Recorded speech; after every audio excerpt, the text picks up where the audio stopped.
कि जो भी आपका इनकम आता है, ठीक है, इसमें एक स्टेप और हम लोग आगे आज बढ़ेंगे। जो भी आपका इनकम आता है ना, तो तुरंत कीजिए, ट्राई कीजिए कि 50% आप अपना एक्सपेंस निकाल लीजिए।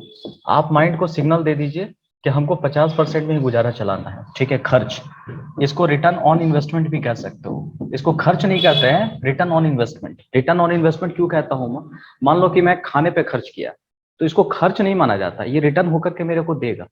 अगर मेरी बॉडी सेहत अच्छी रहेगी तो मैं और भी कमा सकता हूँ। कहीं भी अगर खर्च हो रहा है, मान लो कि मैं जियो को पैसा दिया 1,000 रुपया इसको रिचार्ज करने के लिए, तो ये मेरा खर्च नहीं है, ये रिटर्न ऑन इन्वेस्टमेंट है। अगर मैं उसको दे रहा हूँ तो 1,000 से मैं 10,000 कमा भी सकता हूँ, ठीक है। तो इसको माइंड में एक हटा देना, ये एक इन्वेस्टमेंट होती है। खर्च भी एक तरह का रिटर्न ऑन इन्वेस्टमेंट है। अभी आप खर्च कर रहे हो लेकिन बाद में ये रिटर्न होकर के देगा। माइंडसेट थोड़ा चेंज करना है, यहाँ भी आपका देखना माइंडसेट का काम आएगा। माइंड की जो बता रहा हूँ नजरिया का काम आएगा कि आप देखते हो कैसे है। ये खर्च में काउंट करते हो, किसी को बिल देने जा रहे हो तो उसको गाली देके देते हो जाकर के कि यार इसको तो बिल देना पड़ेगा, बाकी यार वो फीलिंग गलत फीलिंग है। आप उसको एहसानमंद हो उसके लिए कि चलो आज आपके कारण मेरी इतनी अच्छी सर्विस हो रही है। क्या लगता है कि जियो वालों को मैं 1,000 रुपया अगर पे कर रहा हूँ नेट के लिए, तो मेरे मन में क्या फीलिंग होगी? राम, मेरा 1,000 रुपया चला जाएगा। नहीं, मैं शुक्रिया अदा करके देता हूँ, ग्रेटफुल होकर के देता हूँ कि थैंक यू, आपके कारण इतनी अच्छी सर्विस मेरे को मिल पा रही है। मैं आज इस कोरोना टाइम में भी, लॉकडाउन टाइम में भी आराम से दूसरे तक बातें पहुंचा पा रहा हूँ। ये कहीं ना कहीं आपकी देन है। अगर इंटरनेट नहीं हो गया, आज ऑक्सीजन के जैसा हो गया डाटा, तो इसको, उसकी सर्विस के लिए मैं शुक्रिया अदा करता हूँ। समझ में आ रहा है? किसी को अगर पेमेंट करना भी है, किसी को देना भी है, आप किसी को मान लो 1,000 रुपया या बाल कटवाने के लिए 100 रुपया देते हो, तो शुक्रिया अदा करो, आपके कारण मेरी स्मार्टनेस बढ़ गई है, ठीक है। ये नहीं क्या 100 रुपया ले लिया मेरा, ये फीलिंग के साथ नहीं रहना। यहाँ भी देखो माइंडसेट का बहुत कमाल है, दोनों चीज मतलब तालमेल बहुत चलेगा। अंदर से पहले आपको सोच बदलनी पड़ेगी। तो जितने भी आपके खर्च होते हैं, वो घर का खर्च हो गया, दूध का खर्च हो गया, राशन का खर्च हो गया, किसी को अगर पे कर रहे हो, अब राशन वाला दुकान में जा रहे हो तो बताओ वो कहाँ कहाँ से सामान इकट्ठा करके वो बेचारा पहले लाता है, एक जगह स्टोर करता है। आप आराम से जाते हो, एक जगह जाकर के सारा सामान लेकर के आ जाते हो। आपको आधा घंटा में वो सारा सामान मिल जाता है, लेकिन उसको पूरा का पूरा कई दिन लगते होंगे सारा सामान इकट्ठा करने के लिए, रोज माथा पेची करने के लिए। तो उसके सर्विस के लिए आप उसको थैंक यू बोल करके दो। जब भी आपके हाथ से कोई पेमेंट निकलता है ना, तो आप अपनी फीलिंग जरूर चेक करना उस टाइम, कि आपका फीलिंग उस टाइम क्या होता है। अगर आप नेगेटिव फीलिंग के साथ दे रहे हो तो समझो कि लाइफ में पैसा कभी नहीं आने वाला है आपके लाइफ में। और पॉजिटिव फीलिंग के साथ अगर दे रहे हो, शुक्रिया अदा करके दे रहे हो कि आपके कारण चलो आज मैं मकान मालिक को पेमेंट करता हूँ, तो ये सोच कर नहीं करता हूँ कि भैया फिर से मेरा पेमेंट ले लेगा यार, मेरा को 20,000 25,000 रुपया इसको देना पड़ेगा। नहीं, मैं शुक्रिया अदा करता हूँ कि आपके कारण मैं इतने सारे पर्सन को सर्विस दे पा रहा हूँ। आपने इतना अच्छा इंफ्रास्ट्रक्चर बना करके दिया है मेरे को, मैं शुक्रिया अदा करता हूँ, मन ही मन शुक्रिया अदा करता हूँ मैं। तो जब भी किसी को पेमेंट आप दे रहे हो ना, तो अपनी फीलिंग उस वक्त जरूर चेक करना आप। अगर आपकी फीलिंग अच्छी है, शुक्रिया वाली फीलिंग है, तो समझो पैसा आपके लाइफ में और आएगा, और नहीं तो जो भी पैसा वो भी चला जाएगा आपके पास। राम, समझ में आ रहा है? राम, बहुत अच्छा पॉइंट बताया, बहुत अच्छा पॉइंट लगा। रीना, ठीक है। Reena, yes sir. सुन रही थी तुम? Yes sir. ठीक है। तो इस फीलिंग को हमेशा रखना। दूसरा क्या है ना, कि आप लोग को बताया था कि सेविंग कीजिए 10%। इस पे थोड़ा एक बढ़ेंगे हम लोग, इन्वेस्टमेंट कीजिए, इन्वेस्टमेंट कीजिए, ठीक है। उसके बाद मैंने बताया था क्या, टूर पे खर्च कीजिए 10%। भले अभी टूर आप नहीं जा रहे हो, लेकिन पैसा कलेक्ट करते रहिए। उसके लिए क्या होगा, जब फ्यूचर में जैसे हम लोग को कोरोना थोड़ा कंट्रोल में आएगा, जो 15 मई के बाद हो सकता है इसकी वेव कम होगी, तो उसके बाद कभी भी हो सकता, महीना, 4 महीना, 5 महीना के बाद जाइए आप अपना, अपने एजुकेशन पर, सेल्फ एजुकेशन पे, अपना बच्चा और मुन्ना मुन्नी के एजुकेशन पे नहीं, खुद के एजुकेशन पर 10% कितना खर्च कर रहे हो, ठीक है। और फिर हमने बताया था डोनेशन, डोनेशन पे आपका 10%। अब ये परसेंटेज आपके हिसाब से थोड़ा बहुत चेंज भी कर सकते हो, ठीक है, चेंज भी कर सकते हो, इधर भी चेंज कर सकते हो सकता है इसको 80% करो तो 20% में सबको डिवाइड कर दो, लेकिन कुछ परसेंटेज पहले निकाल के रख दो। मैं ये नहीं कर रहा हूँ कि यही हार्ड एंड फास्ट रूल है, लेकिन इस तरह से अगर मैनेज कर सकते हो, मान लो कि आपको 10% डोनेशन ज्यादा लग रहा है, तो उसको 1% कर दो, 2% कर दो भी आपको, बाकी वो जो परसेंट 9% बचेगा उसको इधर उधर में एडजस्ट कर दो अभी आप, ठीक है। तो आप अपने हिसाब से ये परसेंटेज अभी चेंज भी कर सकते हो, लेकिन माइंड में एकदम सिग्नल डाल के रखो कि भैया इतना तो मेरे को चाहिए ही चाहिए, इतना तो मेरे को देना ही देना है, इसी में मेरे को गुजारा करना है। इसको बजटिंग कहते हैं। लाइफ में अगर बजटिंग का कंसेप्ट पता है ना तो टेंशन नहीं रहेगा।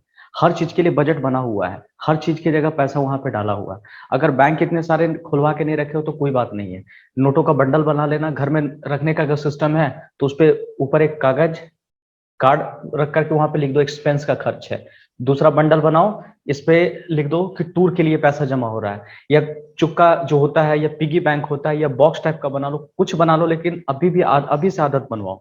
घर में छोटे भाई बहन है उसको आदत अभी से दिलवाओ ये सब चीज का, ठीक है। 10 रुपया, 10 रुपया को 5 रुपया अलग कर दो, 1-1 रुपया करके डाल दो सब चीज में। लेकिन अभी से जो रुपया आता है अपने आप से क्वेश्चन करो कि 6 जगह मेरे को डालना है, 6 जगह डालना है, ठीक है। कल बच्चा एक रजिस्ट्रेशन करवा के दिया, 100 रुपया मेरे को दिया, हम बोले ठीक है कोई बात नहीं, 100 रुपया दिया, 100 रुपया को डाल दिए, 50 रुपया इधर एक्सपेंस में करेंगे, 10-10 रुपया करके मैंने 6 जगह डिस्ट्रीब्यूट कर दिया। इस तरह से इसको कर लो, ये अभी से आदत बनाओ। ये भले इसका असर देखना साल भर के बाद दिखेगा, भयंकर दिखेगा आपको। जो आप ये प्लानिंग करोगे ना, लोग ज्यादा पैसा कमाने से अमीर नहीं बनते हैं, पैसे को मैनेज करने से अमीर बनते हैं। पैसा को मैनेज कैसे करते हो, सेविंग कैसे करते हो, इन्वेस्टमेंट कैसे करते हो आप, ठीक है, बजटिंग कैसे करते हो, उससे ज्यादा अमीर बनते हैं। तो ये ज्यादा पैसा आना आपको अमीर कभी नहीं बनाएगा, आपके हाथ में कभी पैसा नहीं रुकवाएगा। उसको बजटिंग कैसे करते हो वो ज्यादा आपको अमीर बनाएगा।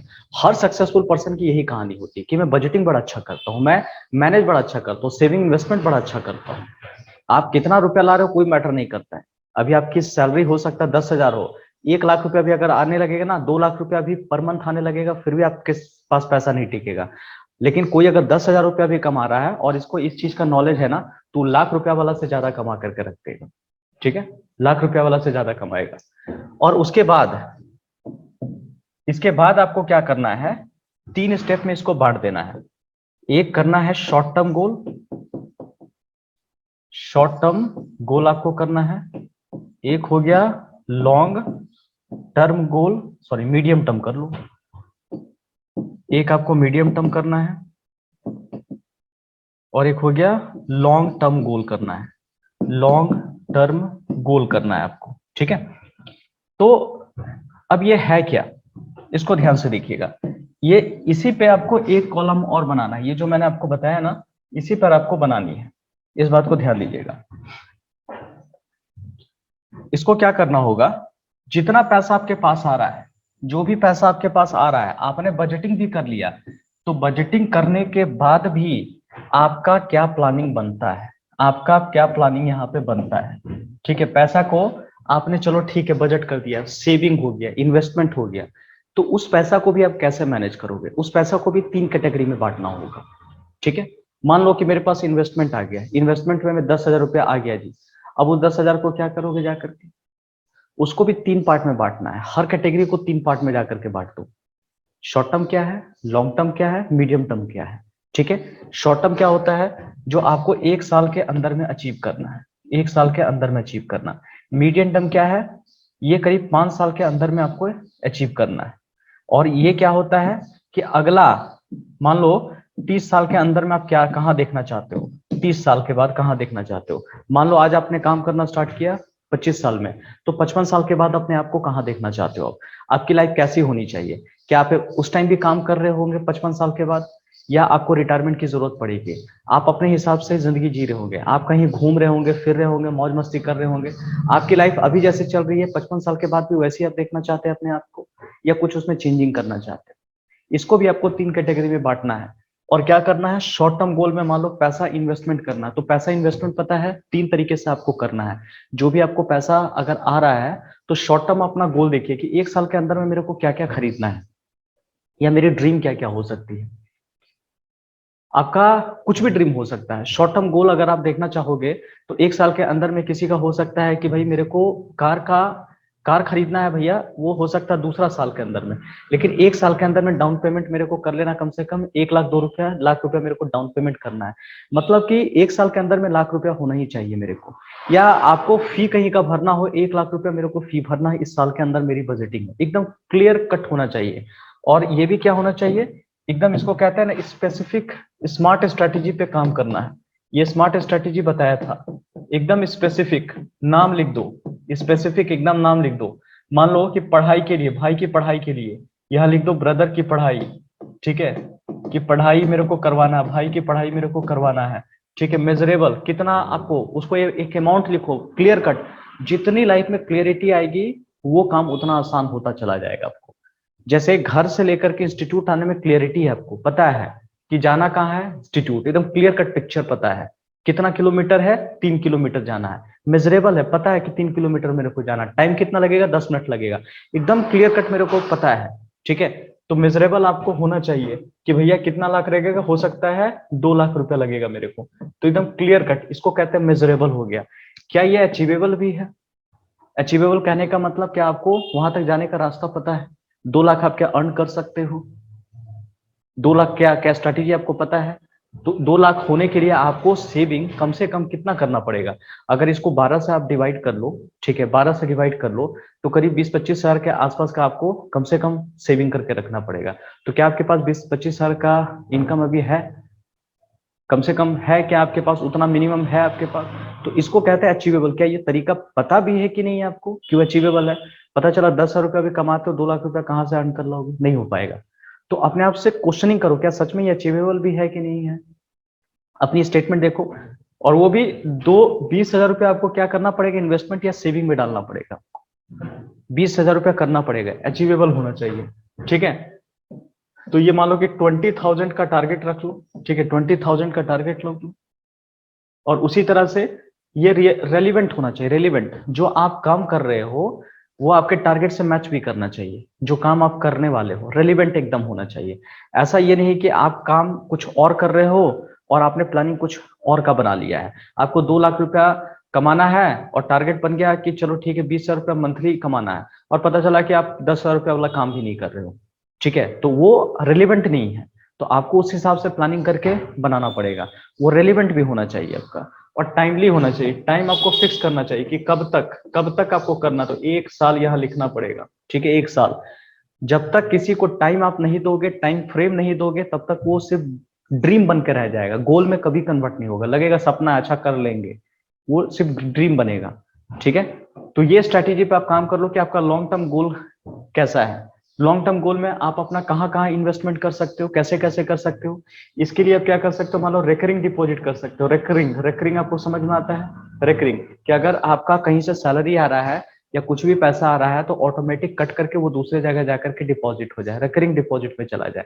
उसके लिए आपको दिमाग लगाने की जरूरत नहीं पड़ेगी। 20,000 आता है, आपको चाहिए कि हर मंथ हमको 1,000 रुपया मेरा रेकरिंग हो जाए, तो रेकरिंग का फायदा होता है 1,000 रुपया पे तो इंटरेस्ट मिलता ही है, दूसरे मंथ और 1,000 रुपया आता है तो उसमें भी इंटरेस्ट मिलता है, तो कंपाउंडिंग का फायदा आपको मिलता है। तो ऑटोमेटिक साल भर के अंदर में उतना पैसा आपका जमा हो जाएगा, उतना पैसा आपका जमा हो जाएगा। 20,000, मान लो 50,000 की सैलरी, 20,000 हर मंथ आपको चाहिए, तो 30,000 आपका खर्च इधर चला जाता है, 20,000 अपने आप रेकरिंग में चला जाएगा, तो कोई दिक्कत ही नहीं है आपका। आप अपने कहाँ कर सकते हो, एक्सपेंस को कम करके ये चीज मैनेज कर सकते हो, एक्सपेंस को कम करके। या बहुत सारा लिक्विड फंड आता है, ठीक है, लिक्विड फंड आपके पास आता है, बहुत सारा लिक्विड फंड आपको मिलेगा, या इसको डेप्ट फंड भी कहते हैं हम लोग, ठीक है, शॉर्ट टर्म वाला डेप्ट। थोड़ा सा इसके बारे में नॉलेज आपको रखना पड़ेगा, बहुत सारा आजकल तो बहुत सारा सिस्टम आसान कर दिया है। खाली देखो कि 1 साल वाला हमको डेप्ट फंड कौन है। डेप्ट फंड कहने का मतलब गवर्नमेंट फंड होता है। इसमें क्या होता है ना कि इंटरेस्ट कम मिलता है लेकिन श्योर शॉर्ट मिलता है एकदम, कि ये आपका पैसा ग्रो करता है। अगर आपने मान लो कि 1,000 रुपया डाला, या तो समझो, या मान लो कि 10,000 रुपया डाला, तो 10,000 रुपया 10,800 रुपया बन जाएगा आपका, ठीक है। मतलब जो भी पैसा आप डाल रहे हो उससे क्या होता है ना, ये पैसा बढ़ता है और ग्रो करता है आपका। तो बहुत सारा डेप्ट फंड आता है या लिक्विड फंड इसको बोलते हैं हम लोग, और हर कंपनी का आता है, जैसे HDFC हो गया, आदित्य बिरला हो गया, हर किसी का थोड़ा सा इसका नॉलेज रखना पड़ेगा, और आराम से ये पैसा आपका ग्रो करता है, आराम से ग्रो करता है। तो ये पैसा क्या हो गया, इन्वेस्टमेंट में शॉर्ट टर्म, जो 1 साल के लिए जो भी आपका गोल बना के रखे, तो वो गोल बनाने के लिए पैसा आएगा कहाँ से। एक तो हम अपना सेविंग कर सकते हैं, अपने खर्चे कम करेंगे तो वहां से कुछ पैसा बचेगा आपका, अपनी इनकम थोड़ी सी बढ़ा सकते हो तो वहां से भी बढ़ेगा। दूसरा, जो मेरे पास सेविंग कर रहे हो उस पैसा को भी थोड़ा बढ़ाओ कि रिस्क कम रहेगा लेकिन पैसा श्योर शॉर्ट मेरा ग्रो करके देगा वो चीजें।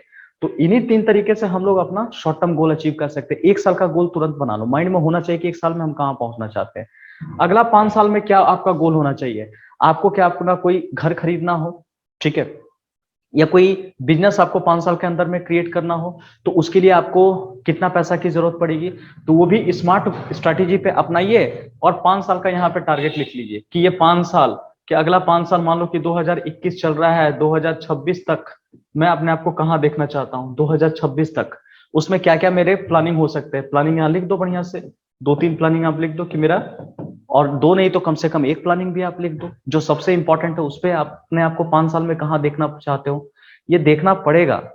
हर सक्सेसफुल पर्सन अपने फ्यूचर को पहले देखकर महसूस करते हैं। मैं बार बार बताता हूं, पहले माइंड में आता है फिर रियलिटी में आता है। जब माइंड ही में नहीं आएगा तो रियलिटी में जिंदगी में कभी नहीं आने वाला है आपको। और वही बात, रोल मॉडल को फील करो। आपके लाइफ में रोल मॉडल कौन है, वो कौन रोल मॉडल है जो इस स्ट्रैटेजी को फॉलो कर रहा है। बहुत सारे बायोग्राफी है, देखो कि पैसे सेविंग और नॉलेज के बारे में कौन कौन इंफॉर्मेशन दे रहा है। वॉरेन बफे अभी बहुत अच्छा एग्जाम्पल माने जाते हैं। बहुत सारे ऐसे पर्सन है जिसके बारे में बोल रहा है।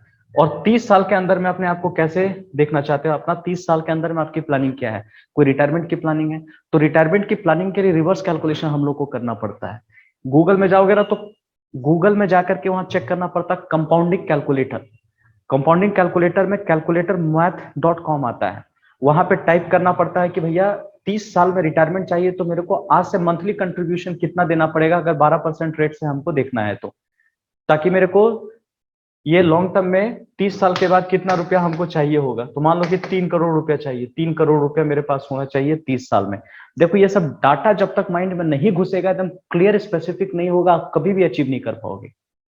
3 करोड़ मेरे को 30 साल के बाद चाहिए, हाथ में होना चाहिए। तो अभी से मेरे को मंथली कंट्रीब्यूशन कितना करना पड़ेगा अभी से, तो उधर का टारगेट पता रहेगा, इधर का टारगेट पता रहेगा। फिर देखो लाइफ बड़ा अच्छा रहेगा। दिल्ली जाना है, दिल्ली पता है जाना है मेरे को, इतना किलोमीटर जाना, टिकट टुकट सब करना है। अपने लाइफ के सिंपल चीज से देखो ना, वो काम क्यों आपसे हो जा रहा है जो आसान है। क्यों? क्योंकि वो क्लियर कट आपको पता है, आपके माइंड में क्लियरिटी पता है, मेजरेबल है, एकदम स्पेसिफिक है, अचीवेबल है और रेलिवेंट। रेलिवेंट काम है, जैसे घर से आप इंस्टीट्यूट यहाँ पर आ रहे हो, एकदम स्पेसिफिक है, एकदम आपका मेजरेबल है, पता है आपको अचीवेबल हो सकता है, कितना समय लगेगा, क्या क्या करना। रेलिवेंट है। रेलिवेंट मतलब आप भी वही काम कर रहे हो जहां पे जाना है, बाइक उधर ही घुमा रहे हो जहां पे रास्ता है इंस्टीट्यूट का, तो रेलिवेंट है। टाइमली आपको पता है कि 8 बजे अगर क्लास स्टार्ट होगा तो मेरे को 5 मिनट पहले पहुंच जाना है, एकदम टाइमली है सारा का सारा।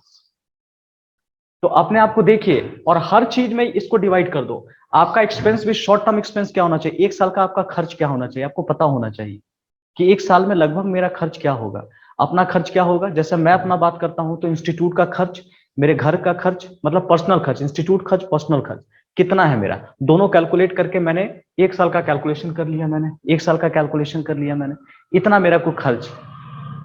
अब इस पे क्वेश्चन करता हूं क्या मैं इस खर्च को कम कर सकता हूं, क्योंकि इधर बढ़ाने के लिए मुझे इस पे काम करना पड़ेगा। अगर मेरा मेरा खर्च, अगर पर्सनल खर्च मान लो 1 लाख रुपया है, मान लो 10,000 रुपया पर महीना है, तो क्या मैं अपना खर्च को कुछ कम कर सकता हूँ। कुछ ऐसे अनवांटेड काम जो करता हूँ मेरे को नहीं करना चाहिए, ताकि इसको कम करके मैं इधर ला सकता हूँ। मेरा 5 साल का खर्च क्या होना चाहिए, तो इसके हिसाब से अगर 1 साल में 1 लाख रुपया मेरा खर्च हो रहा तो 5 साल में 5 लाख खर्च होगा। तो क्या 5 लाख को मैं 4 लाख में कन्वर्ट कर सकता हूं, ताकि 1 लाख मेरा यहां से बचकर मैं इधर ला सकता हूं। तो इससे क्या एकदम क्लियरिटी आती है, मेरा लॉन्ग टर्म में कितना मैं खर्च करना हूं, 30 साल तक मैं देखूंगा कितना पैसा मैं खर्च किया हूं अपने ऊपर। आपने कभी कैलकुलेट भी नहीं किया होगा कि अपने ऊपर कितना खर्च आपका होता है। जब पूरी जिंदगी आप जियोगे 50 साल तक, अपने लाइफ में कितना खर्च कर दोगे आप। जैसे सोने वाला होता ना, 1/3 जनरली सोते हैं हम लोग, अपने लाइफ का 1/3 हम लोग सोने में बिता देते हैं। जब ये सब डाटा रियलिटी जब माइंड में आता है ना, तब समझ में आता है अच्छा ये सब है, इतना मैं पूरा साल में खर्च कर रहा हूं अपने ऊपर, इतना खर्च हो रहा है, मैं इतना अमीर था। ठीक है, उसी तरह अपनी सेविंग आपको करना है। सेविंग में भी शॉर्ट टर्म गोल, आपकी शॉर्ट टर्म सेविंग क्या होनी चाहिए, बताओ शॉर्ट टर्म आपकी सेविंग क्या होनी चाहिए। शॉर्ट टर्म में क्या आपके पास साल भर का बजट है, या कह सकते हो कि 3 महीना का बजट हम मैनेज कर सकते हो शॉर्ट टर्म गोल में। फिर 5 साल में शॉर्ट टर्म गोल क्या होना चाहिए, सेविंग मेरा क्या होना चाहिए, लिक्विड फंड मेरा क्या होना चाहिए। तो इसका मतलब अगर मैं शॉर्ट टर्म 1 साल में मान लो 3 महीना का खर्च करता हूं, तो 5 साल में कितना हो जाएगा, 15 महीना का, सॉरी 15 मंथ, ये मंथ लिखा हुआ 15 मंथ तक हो जाएगा। तो 15 मंथ कहने का मतलब करीब कितना साल हो गया जी, 15 मंथ अगर कहने का मतलब 1 साल 3 महीना का पैसा मेरे पास रहेगा। अगला 5 साल के अंदर में 1 साल 3 महीना का पैसा मेरे पास रहेगा। तो आराम से कभी भी कोई दिक्कत आएगी तो मैं आराम से 1 साल निश्चिंत होकर के खा पी सकता हूं मैं। तो फिर इस पैसा को और भी बढ़ाया जा सकता है, 2 साल 3 साल 5 साल तक किया जा सकता है, ठीक है। और नहीं भी है तो इतना भी रख करके काम करके जो पैसा एक्स्ट्रा बचेगा सब इसमें डालना स्टार्ट कर दो। अगर सेविंग का सारा कोटा आपको क्लियर हो गया कि मेरा जो टारगेट था 1 साल 2 साल तक का पैसा मेरे पास हमेशा फंड में रहने वाला है, उससे ज्यादा अगर आपके पास आ गया तो सबको शिफ्ट कर दो इधर, बाकी इन्वेस्टमेंट में कर दो। तो आपको पता चलते रहेगा कि कैसे आप मैनेज करोगे, यहाँ पर कैसे मैनेज करोगे। और उसी तरह से क्या होता है ना, इन्वेस्टमेंट में हर कंपनी का मीडियम टर्म इन्वेस्टमेंट प्लान भी आता है, ठीक है। इसमें भी आता है मीडियम टर्म इन्वेस्टमेंट प्लान कि बहुत सारे ब्लू चिप कंपनी है जो 5 साल के लिए पैसा आपका जमा करवाती है, 5 से 6 साल के लिए पैसा जमा करवाता है। इसको शॉर्ट टर्म मीडियम, जैसे 1 साल के लिए पैसा जमा होता है उसी तरह यहाँ पर भी होता है। और वो 5 साल के लिए पैसा जो जमा होता है ना, 3-4 तरह का फंड में जमा होता है। एक को कहते हैं हाइब्रिड फंड। हाइब्रिड फंड कहने का मतलब, अगर थोड़ा सा आप लोग को नॉलेज होगा इसके बारे में, ये हो गया हाइब्रिड फंड, ठीक है। तो हाइब्रिड फंड में क्या होता है ना कि 50% इक्विटी में पैसा डालता है, शेयर मार्केट में पैसा डालता है, और 50% डेप्ट फंड में डालता है, ठीक है। डेप्ट फंड जो सरकारी बॉन्ड रहता है। तो इसमें क्या होता है, रिस्क मैनेज होता है दोनों तरह, रिस्क भी जितना है 50% तो रिवार्ड भी 50% है। इससे क्या होता है, खतरा थोड़ा सा कम रहता है आपका। इसको कहते हैं हाइब्रिड फंड कहते हैं। ये कहते हैं इक्विटी हाइब्रिड फंड कहते हैं, इक्विटी हाइब्रिड फंड। मतलब क्या हो गया कि इक्विटी और डेप्ट में पैसा जाता है, लेकिन क्या होता है ना, करीब 70% पैसा इक्विटी में जाता है और 30% पैसा आपका डेप्ट में जाता है। तो इसमें क्या होता है ना कि जिसमें ज्यादा रिस्क रहता है, ये हाई रिस्क रहता है, थोड़ा सा रिस्क रहता है, ठीक है। और ये बैलेंस रहता है, लो रिस्क रहता है इसमें, ये या मैनेज रहता है आपका। लेकिन इसमें जो प्रॉफिट होने का चांसेस होता है ना, अधिक होता है, अधिक होता है। जहां रिस्क ज्यादा वहां प्रॉफिट ज्यादा है। शेयर मार्केट पे डिपेंड करता है। और साथ साथ एक होता है depth hybrid fund, depth hybrid fund. तो इसका उल्टा कर देता है, कोई चाहता है कि नहीं 70% 30% पैसा इक्विटी में डालता है और आपका 70% पैसा आपका डेप्थ में डालता है। इससे क्या होता है कि इसमें रिस्क बहुत कम रहता है, पैसा आपको ग्रो करता है लेकिन रिस्क कम रहता है आपको, ठीक है। ऐसे करके कुछ होता है कि खाली इक्विटी में ही डालता है, इक्विटी में डालता है, कि इसमें डेप्ट में नहीं डालता है, 100% पैसा इक्विटी में डालता है। इसमें रिस्क भी ज्यादा है और प्रॉफिट भी ज्यादा है, दोनों ज्यादा है आपका। तो आप कौन सा प्लान में जा सकते हो। कुछ गोल्ड फंड भी होते हैं। आजकल गोल्ड क्या होता है ना, कोई फिजिकल गोल्ड नहीं खरीदता है, फिजिकल गोल्ड नहीं खरीदता है, डिजिटल गोल्ड खरीद लेता है। क्योंकि फिजिकल गोल्ड करोगे ना तो हो सकता है घर में रखने का खतरा आपको होगा, लॉकर खरीदना पड़ेगा, घर में रखने का खतरा होगा, या बैंक में जाके लॉकर खरीद के उसको चार्जेस देना पड़ेगा, मंथली रेंटल चार्जेस आपको वहां पे देना पड़ेगा, वो खतरा है फिर। तो क्या करते हैं लोग, डिजिटल गोल्ड खरीदते हैं। मतलब खाली क्या है, परचेस कर लिए गोल्ड, ठीक है। और जब उनको बेचना हो या खरीदना होता है तो वही गोल्ड को जाकर के दुकान से कन्वर्ट करवा करके ले लेते हैं, उतना गोल्ड उसको मिल जाता है। तो लॉकर का कोई दिक्कत नहीं, घर में रखने का कोई दिक्कत नहीं है। तो इस तरह से करके वो अपना मैनेज कर लेते हैं ये सारा। तो ये प्रोसेस है, वो लोग अपना मैनेज करते हैं। तो देखिए उसी तरह से लॉन्ग टर्म गोल भी इसी तरह से, लॉन्ग टर्म हमको 10 साल, अब पैसा क्या होता है, कुछ लोग 5 साल तक नहीं कर चाहते, चाहते कि 20 साल 25 साल तक पैसा हम जमा करते रहना चाहिए, निकालना ही नहीं निकालना है। वॉरेन बफेट से एक बार पूछा गया कि सर आपको पैसा किसी कंपनी में कब तक डालना चाहते हैं, तो बोलता है जिंदगी भर तक में। कुछ पैसा को आप डाल के छोड़ दो एकदम, 10 साल 20 साल 25 साल 30 साल के लिए लॉन्ग टर्म गोल। ये तभी हो पाएगा अगर मान लो 10,000 रुपया आपका इन्वेस्टमेंट में आया है, तो 10,000 को 3 पार्ट में डिवाइड कर लो। 3,000 रुपया डालेंगे शॉर्ट टर्म में, 4,000 रुपया डालेंगे हम मीडियम टर्म में, फिर 3,000 रुपया डाल देंगे हम लॉन्ग टर्म गोल में। उसको भी डिस्ट्रीब्यूट कर लो ये 3 पार्ट में करके, शॉर्ट टर्म, मीडियम टर्म और लॉन्ग टर्म के बेसिस पे। इससे लाइफ में पूरा क्लियरिटी रहेगा हर जगह। टूर पे भी आपको करना है, भैया शॉर्ट टर्म कहाँ जाएंगे, शॉर्ट वाला कहाँ जाएंगे, इस साल कहाँ घूमने वाले हैं, अगला 5 साल में कहाँ कहाँ घूमेंगे, प्लान पहले से कर लो। माइंड को पहले से प्लानिंग दोगे ना, काम करके देगा। खाली घूमने जाएंगे बेटा कभी नहीं जाओगे, ठीक है। उसको टाइम फ्रेम डालो, डाल दो, ठीक है, कि 5 साल में अच्छा 5 कंट्री, 5 कंट्री का नाम ढूंढ कर रख दो, नाम डाल के रख दो, बढ़िया से करके कर लो। हो सके तो टिकट टुकट बुक करवा करके डाल दो, तो कुछ कुछ पैसा देकर काम खत्म करो, समझ में। फिर वो देखना अपने आप होगा, अपने आप अचानक होगा ये चीज। वो देख लेना, पहले से अगर काम बुक हो गया, पहले से अगर टिकट बुक हो गया, पहले से ये सब चीजें हो गई है, तो देखना वो काम हो करके रहता है। और जिसमें डेट, टाइमलाइन, जगह अगर फिक्स नहीं है ना तो वो काम नहीं होती है आपका, वो सिर्फ आपका सपना बन के रह जाएगा, वो रियलिटी में कभी नहीं आने वाली है। तो हमेशा डालो, डेट डालो, टाइम डालो, लोकेशन डालो, डेट डालो, टाइम डालो, लोकेशन, कब करोगे, किस वक्त करोगे, कहाँ करोगे आप। तो इससे क्या होता है, माइंड को पता चल जाता है, इससे काम करवाना है। Visualisation technique, law of attraction, universe को सिग्नल मिल जाता है कि भैया ये काम करने वाला है, अब ये तो तय कर लिया है, इसको कोई नहीं रोक पाएगा। तो यूनिवर्स में पूरी कायनात उस काम को करवाने में लग जाती है। आपने नाम सुना है, ये चीज होती है। तो इसको हर काम को 3 पार्ट में डाल दो। जितना पैसा वाला पार्ट है ना सारा का एजुकेशन में, कि 1 साल में मैं कितना खर्च करने वाला हूँ, ठीक है, क्या करूंगा, खर्च भी करूंगा तो क्या करने वाला हूँ, 5 साल में कितना करूंगा, अगला 10 साल में क्या कर सकता हूँ। अब सोचोगे क्या करूंगा मैं, मेरे से अगर पूछोगे तो क्या करने वाला हूँ, मैं कोई नया नया स्किल सीखना चाहता हूँ। हो सकता है कि वो स्किल मेरे को स्केटिंग सीखने का हो सकता है गिटार सीखने का हो, मेरे को अपने पैशन वाला काम सीखने का हो, जो खुद पर मेरे को काम करना है, ये हमेशा मेरे को जिंदा रखेगा। या आपकी और भी कोई शौक हो सकती है, ठीक है, तो वो स्किल सीखना पड़ेगा आपको, तो अपने ऊपर खर्च करना पड़ेगा। मान लो कि सपना है कि भैया जाकर के एडवेंचर में करूंगा कहीं, एडवेंचर करने के लिए आपको क्या है, सोचना पड़ेगा कहाँ जाकर के मैं करूंगा एडवेंचर। एडवेंचर करना, सर्फिंग करना, तो सर्फिंग ऐसा थोड़ा ना कि जाकर समुद्र में वो स्की बोट लेना है और जाकर के चढ़ के सर्फिंग पानी पे करने लगे। देखिए उसके लिए ट्रेनिंग लेना पड़ता है। तो क्या क्या करने वाला हूं मैं, तो सबको इस टर्म में डिवाइड करके देखो। यहां से भी फिर एक प्लान, या तो उस प्लान में काम होगा, नहीं तो उसमें चेंज करना पड़ेगा। और दूसरा फ्लेक्सिबल भी रहोगे, कुछ चेंज करने का हो तो चेंज भी करेंगे। जैसे मैंने परसेंटेज का बताया ना, तो परसेंटेज को भी आप चेंज कर सकते हो कि इसमें इतना परसेंट है, इसमें इतना परसेंट है, इसमें इतना परसेंट है, ये चेंज कर सकते हो परसेंटेज।